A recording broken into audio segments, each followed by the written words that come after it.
Hello everyone, welcome back to Little Hurdles. Let's learn together.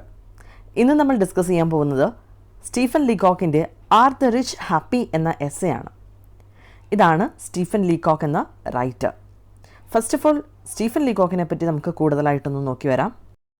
Stephen P.H. Butler Leacock was a Canadian teacher, political scientist, writer and humorist. Between the years 1915 and 1925, he was the best non-English speaking humorist in the world. He is known for his light humor along with criticism of people's follies. His stories usually revolve around him and his life experiences. Stephen Leacock കനേഡിയനായ ഒരു writer ആയിരുന്നു. അതുപോലെ തന്നെ അദ്ദേഹം ഒരു political സയൻറ്റിസ്റ്റും നല്ല നർമ്മബോധമുള്ളവനുമായിരുന്നു.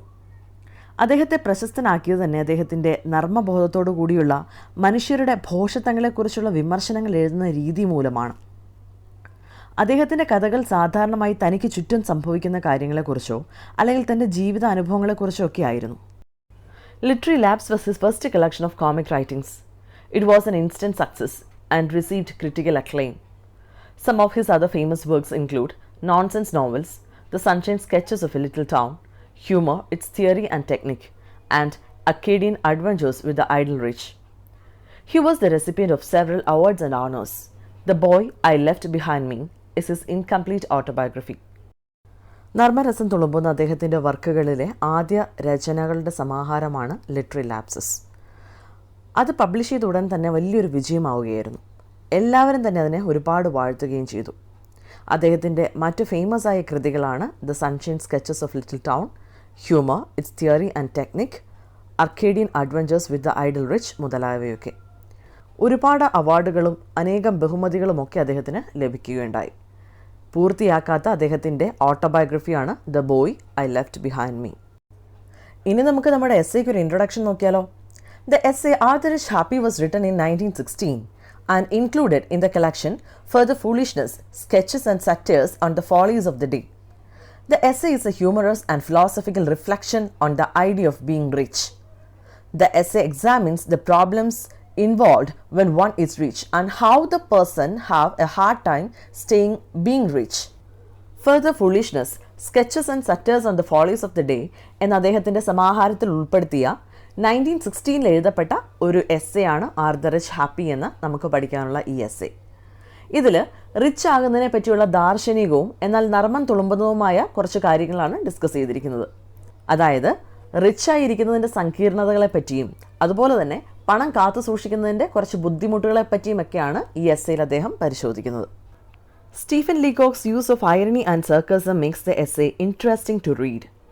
While making fun at the rich, it also allows the reader to contemplate how the rich seem to be unsatisfied despite having everything, and the poor seem satisfied despite having nothing. Irony എന്നാൽ വിരോധാഭാസം അല്ലെങ്കിൽ വൈരുദ്ധ്യാത്മകത. Stephen ലീകോക്കിൻ്റെ പരിഹാസവും ഐറണിയും ചേർന്നുള്ള style ഈ രചനയെ വളരെയധികം രസകരമാക്കുന്നുണ്ട്. ധനികരായിട്ടുള്ള ആൾക്കാരെ പരിഹസിക്കുന്നതിനോടൊപ്പം തന്നെ സമ്പന്നർ എപ്പോഴും അസംതൃപ്തരാണ് എന്ന കാര്യത്തെക്കുറിച്ച് വായനക്കാരെ ചിന്തിപ്പിക്കുന്നുണ്ട് ഈ എസ്സേയിൽ അദ്ദേഹം. അതുപോലെ തന്നെ ദരിദ്രരോ ഉള്ളതുകൊണ്ട് തൃപ്തിയായി കഴിയുന്നുവെന്നും ചൂണ്ടിക്കാണിക്കുന്നു.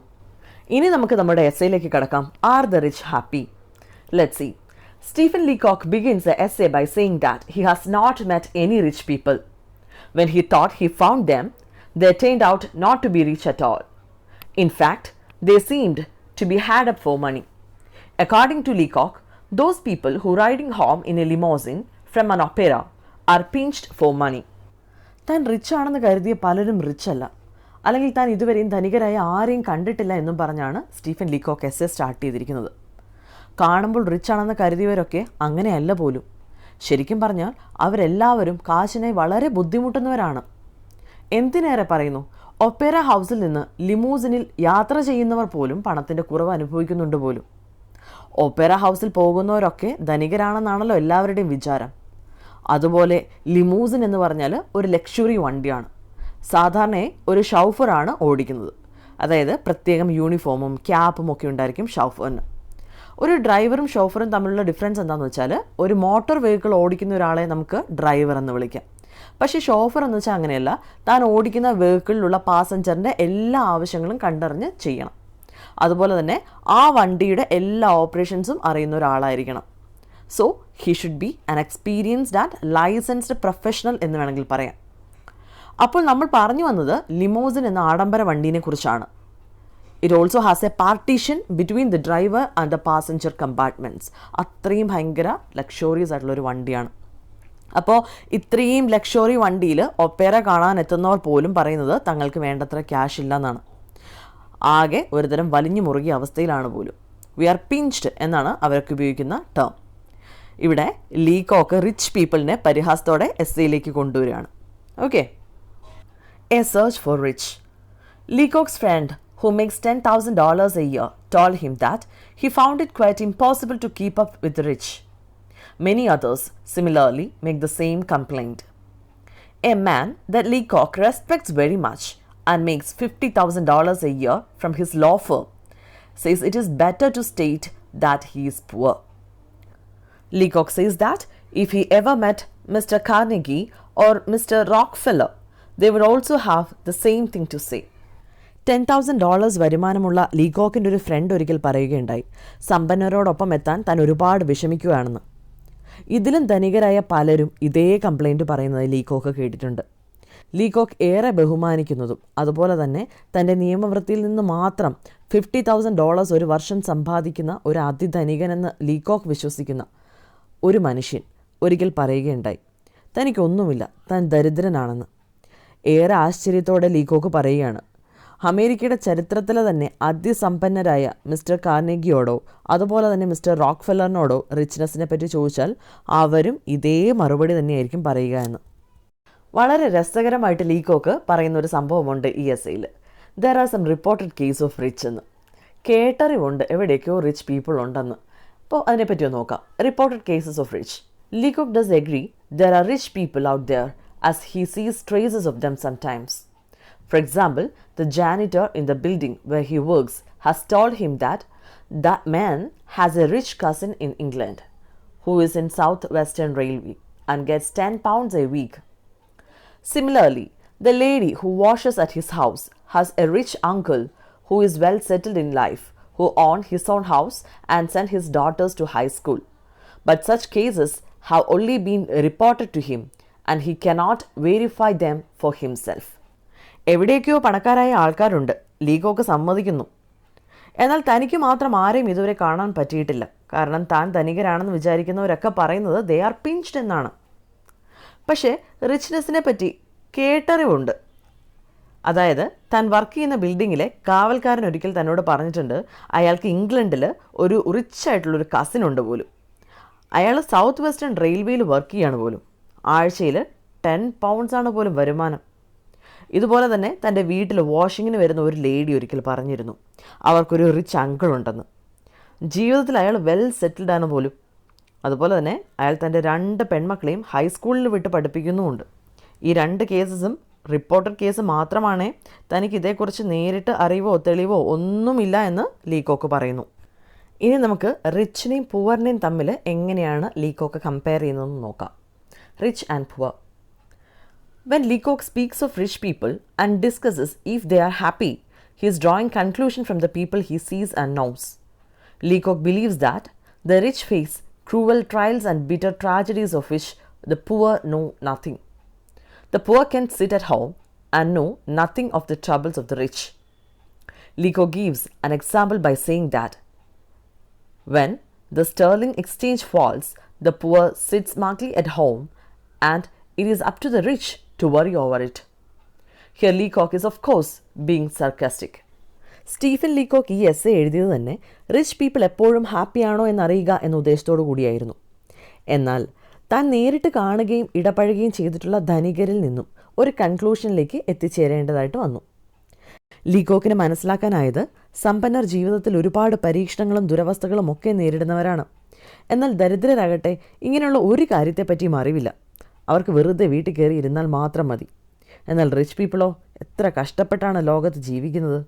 ഒരു എക്സാമ്പിൾ പറയുകയാണെങ്കിൽ, ഇപ്പോൾ നാണയത്തിൻ്റെ വിനിമയ നിരക്ക് പരിശോധിക്കുകയാണെങ്കിൽ ദരിദ്രരെ സംബന്ധിച്ചിടത്തോളം അത് കൂടിയാലെന്ത് കുറഞ്ഞാലെന്ത്, അതിനെപ്പറ്റി ഓർത്ത് വിഷമിക്കേണ്ടി വരുന്നതും പ്രയാസപ്പെടേണ്ടി വരുന്നതും ഒക്കെ റിച്ച് പീപ്പിളിന് മാത്രമാണ്. ഇങ്ങനെയൊക്കെ പറയുന്നതിലൂടെ റിച്ച് പീപ്പിളിനെ ശരിക്കും അപഹസിക്കുകയാണ് സ്റ്റീഫൻ ലീകോക്ക് ചെയ്യുന്നത്. ഇനി ഈ എസ്സേയിൽ വളരെ ഇൻട്രസ്റ്റിംഗ് ആയിട്ടുള്ളൊരു ക്യാരക്ടറിനെ ഇൻട്രൊഡ്യൂസ് ചെയ്യുന്നുണ്ട്, മിസ്റ്റർ സ്പഗ്. നമുക്ക് നോക്കാം. Spug was a man whose bank account was overdrawn by $20,000 one month and felt it was a bother to have to call his secretary to sell some bonds to cover this. Poor people never have to sell bonds. Some have to sell their furniture but never bonds. He did not think it was wrong on his part to overdraw such a large amount, but felt it wrong on the bank's part for calling him about this debt. Mr സ്പഗിൻ്റെ bank അക്കൗണ്ടിൽ ഒരിക്കൽ ഒരു മാസം $20,000 കുറവുണ്ടായി. ആകെ ബോധേഡായ സ്പഗ് അപ്പോൾ തന്നെ തൻ്റെ സെക്രട്ടറിയെ വിളിച്ച് അയാളുടെ കുറച്ച് ബോണ്ടുകൾ വിൽക്കേണ്ടി വന്നുവെന്ന് വളരെ ദുഃഖത്തോടെ ഒരിക്കൽ സ്റ്റീഫൻ ലീകോക്കിനോട് പറയുകയുണ്ടായി. ദരിദ്രർക്ക് ഒരിക്കലും ഇങ്ങനൊരു അവസ്ഥയെക്കുറിച്ച് ചിന്തിക്കേണ്ടിയേ വരില്ല. കാശിന് കുറവ് വന്നാൽ ചിലപ്പോൾ വീട്ടിലെ ഫർണിച്ചർ അവർ വിറ്റെന്ന് വരാം. പക്ഷേ ബോണ്ട് വിറ്റ് ആ കുറവ് നികത്തേണ്ട ഒരു അവസ്ഥ അവർക്കുണ്ടാവുമോ എന്ന് പരിഹാസത്തോടെ സ്റ്റീഫൻ ലീകോക്ക് ഈ എസ്സേയിൽ ചോദിക്കുകയാണ്. സ്പഗിന് സംഭവിച്ച ഈ കാര്യം ഒരിക്കലും തൻ്റെ ഭാഗത്തു നിന്നുണ്ടായ തെറ്റല്ല. കൃത്യസമയത്ത് വിളിച്ചറിയിക്കാതിരുന്ന ബാങ്കിൻ്റെ ഭാഗത്താണ് മിസ്റ്റേക്ക് എന്നാണ് മിസ്റ്റർ സ്പഗ് വാദിക്കുന്നത്. വളരെ ഇൻട്രസ്റ്റിംഗ് ആയിട്ടുള്ള ഒരു ക്യാരക്ടറാണ് മിസ്റ്റർ സ്പഗ് എന്ന് നമ്മൾ നേരത്തെ പറഞ്ഞിരുന്നു. അപ്പോൾ അദ്ദേഹത്തെ പറ്റി കുറച്ച് കൂടുതൽ കാര്യങ്ങളിലൂടെ നമുക്ക് നോക്കാം. Mr Spug, he remembers the fresh water on his father's farm and would very much prefer it to the champagne he is currently drinking. Spug was also the man who, over a 9-course of meal, would reminisce over simpler means, but would not shift to such a meal under the current circumstances. Spug considered his wealth important to him. Mr സ്പഗിനോട് സംസാരിക്കുമ്പോഴൊക്കെ Stephen Leacock ശ്രദ്ധിക്കുന്ന കുറച്ച് കാര്യങ്ങളുണ്ടായിരുന്നു. എന്താണെന്ന് വെച്ചാൽ, അയാളുമൊത്ത് ചില പരിപാടികളിൽ കയ്യിൽ ഷാമ്പെയിനുമായി നിന്ന് സംസാരിക്കാറ് പതിവാണ്. ഒരിക്കൽ അയാൾ പറയുകയാണ്, തൻ്റെ കുട്ടിക്കാലത്ത് തൻ്റെ ഫാദറിൻ്റെ ഫാമിലേക്ക് പോകുമ്പോൾ അവിടെയുള്ള ചെറിയ അരുവിയിൽ നിന്ന് വെള്ളം കുടിക്കാൻ അയാൾക്ക് ഭയങ്കര ഇഷ്ടമാണ് പോലും. ആ വെള്ളത്തിൻ്റെ രുചിയൊന്നും ഇന്ന് ഈ ഷാമ്പെയിൻ കുടിക്കുമ്പോൾ ഉണ്ടാവാറേ ഇല്ല എന്ന്. അതുപോലെ തന്നെ ഡൈനിങ് ടേബിളിൽ 9 തരം വിഭവങ്ങളുടെ മുമ്പിലിരുന്ന് ഭക്ഷണം കഴിക്കുമ്പോഴും അയാൾ പറയുന്നത് അയാൾക്ക് കഴിക്കാൻ എപ്പോഴും ഇഷ്ടം സിമ്പിൾ മീൽസ് ആണ് പോലും, ലൈക്ക് സോസേജസ്, ബ്രെഡ്, അങ്ങനെയൊക്കെ. എന്നാൽ പ്രസൻറ്റ് സർക്യൂംസ്റ്റാൻസിൽ അയാൾ അതൊന്നും കഴിക്കുകയില്ല. സ്റ്റീഫൻ ലീകോക്കിൻ്റെ പ്രശ്നം അതൊന്നുമല്ല.